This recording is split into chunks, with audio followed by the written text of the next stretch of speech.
Welcome back. This is going to be a really short addition to Marvel-ous March.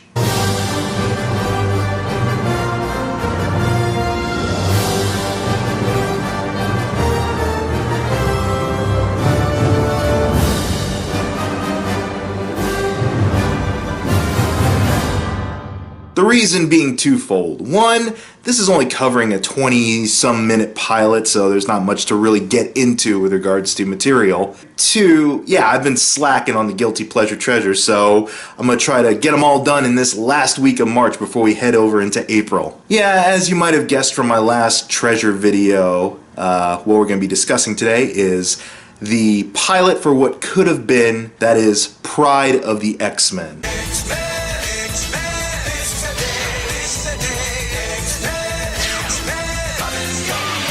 Now, Pryde of the X-Men is a play on words because one of the central characters in this 20-minute pilot is Kitty Pryde, aka Sprite, aka Shadowcat. And the reason for this pilot being in existence is actually due to the Marvel animation block that took place from the late 70s into the late 80s. This block consisted of shows like the Fantastic Four and Spider-Man and His Amazing Friends, and ultimately culminated in this last effort to bring one of their properties to the small screen. And I know that this pilot is pretty easy to come by. It's probably out on YouTube somewhere around here. You can download it pretty quickly or find it on VHS. So it's gained some notoriety in the years, but I really do like this pilot quite a bit. And I know a couple of you might say it's pretty antiquated with regards to its storytelling or its voice casting or even its animation style, but that is the big nostalgia trip for me with regards to Pryde of the X-Men. Welcome. This is Stan Lee of Marvel Comics warning you to look around you.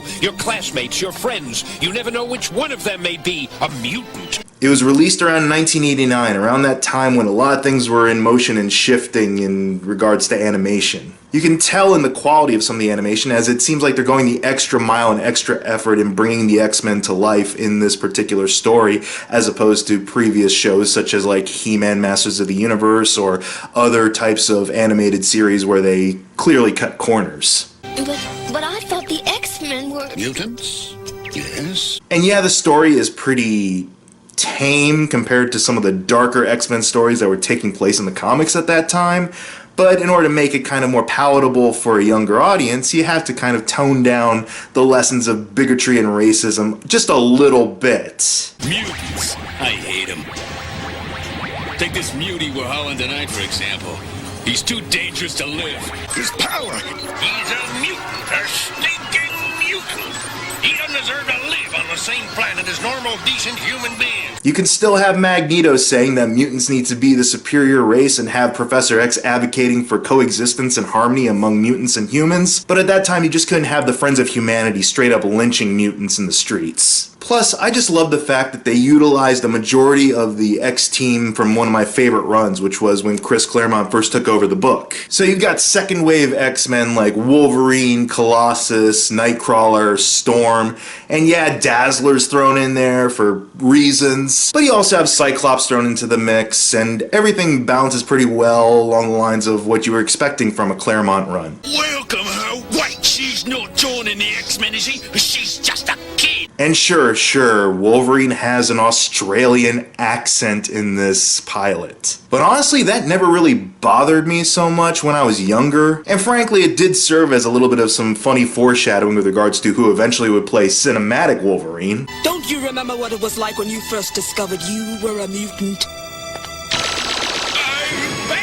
All in all, I feel the vocal cast does a really good job with their roles, even though these are pretty much very basic and streamlined iterations of those characters. But again, the idea of a pilot is you're trying to sell the premise of not just one show, but the whole series and all of its characters within the span of just 20 minutes. So they do run the gamut of pretty much everything you would associate with X-Men lore at that point, from fighting and training in the Danger Room, to fighting the Juggernaut in the Mansion, to battling on Asteroid M with a kind of amalgamation of several different versions of the Brotherhood of Evil Mutants. So you go from terra firma to straight up outer space within the span of 20 minutes, which is fine by me. Cartoons, they're supposed to be wacky and fun like that. There are a few points that people have brought up with regards to Pryde the X-Men that I do have to concede on. One of them is the fact that yeah, Kitty Pryde is something of a whiner here in the pilot. They're inside the mansion.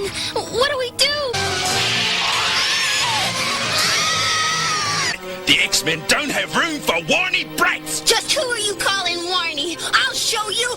Hold it, Kitty. I'll concede to that, but I have a feeling that had the show actually been brought to a full series, you would have seen a progression of her character going from this insufferable novice X-Men into the more seasoned and more mature type of Kitty Pryde or Shadowcat you would see in other later iterations such as Excalibur. Though she's not entirely in the wrong, the X-Men do just kind of dump all this revelation of her being a mutant onto her, and add to that Nightcrawler, one of my all-time favorite X-Men, is kind of a creeper in this pilot. I know he means well and he's trying to be welcoming and friendly, but he's a little too handsy. Ah, Fräulein, what a lovely vision you are. Please allow me. Professor? I don't like the insinuation of his dialogue sometimes. Fräulein, you left before I could properly welcome you.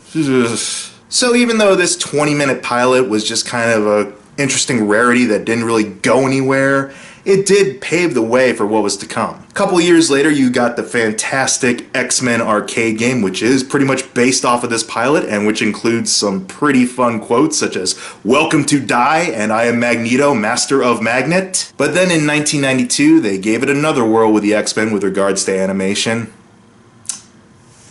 Hit it.